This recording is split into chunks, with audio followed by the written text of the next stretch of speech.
एक समय की बात है, किसी राज्य में एक शक्तिशाली राजा राज्य करता था।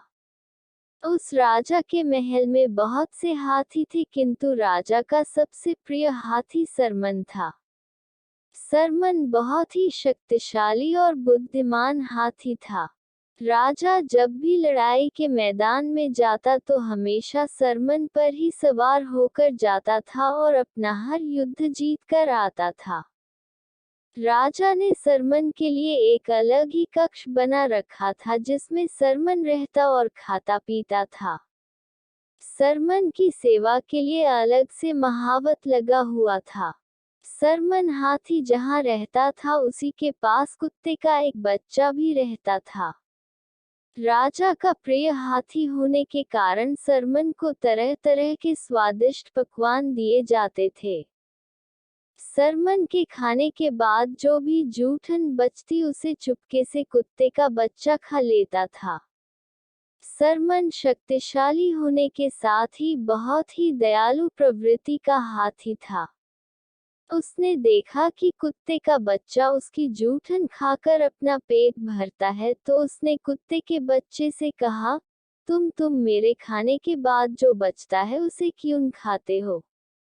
तुम आज से मेरे संग ही खाना खाया करो। उद्धरण चिन्ह। कुत्ते का बच्चा बोला, आप राजा के प्रिय हाथी हो, मैं आपके साथ खाना कैसे खा सकता हूँ? कुत्ते के बच्चे की बातें सुनकर सरमन हाथी बोला, एक काम करो, तुम मेरे मित्र बन जाओ, फिर तो हम दोनों साथ में बैठकर खाना खा सकते हैं।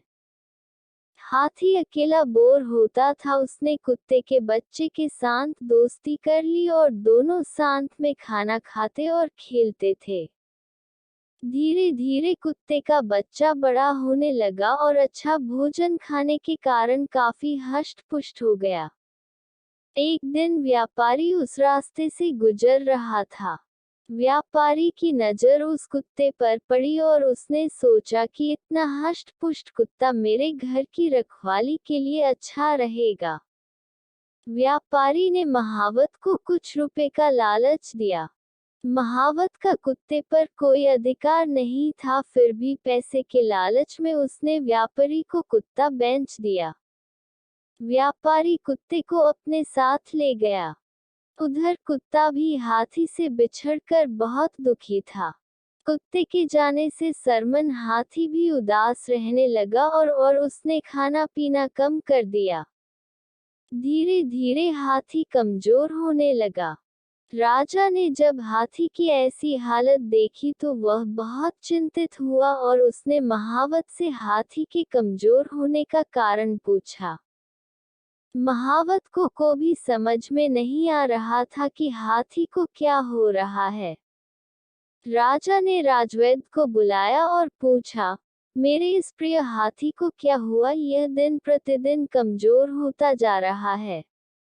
राजवैद्य ने हाथी का परीक्षण किया और राजा को जवाब दिया, महाराज, हाथी किसके वियोग से दुखी है, इसी कारण इसने खाना पीना छोड़ दिया है और कमजोर होने लगा है।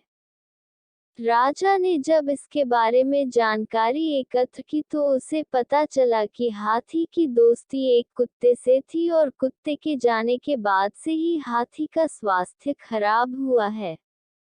राजा ने अपने सैनिकों को आज्ञा दी कि किसी भी तरह उस कुत्ते का पता लगाकर उसे वापस लाया जाए।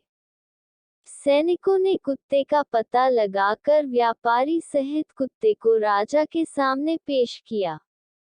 व्यापारी ने राजा को पूरी बात बतलाई। राजा बहुत दयालु प्रवृत्ति का था, उसने महावत और व्यापारी को माफ कर दिया और कुत्ते को हाथी के पास भेज दिया। कुत्ते को देखते ही हाथी अत्यंत प्रसन्न हुआ और कुत्ते को अपनी सूंड में लपेटकर अपनी पीठ पर बैठा लिया। हाथी से मिलकर कुत्ता भी फूला नहीं समा रहा था। कुत्ते के आते ही हाथी ने फिर से खाना शुरू कर दिया और पहले की तरह हष्ट पुष्ट और स्वस्थ हो गया। शिक्षा। हाथी और कुत्ते की कहानी से हमें शिक्षा मिलती है कि दोस्ती में कोई बड़ा छोटा या अमीर गरीब नहीं होता।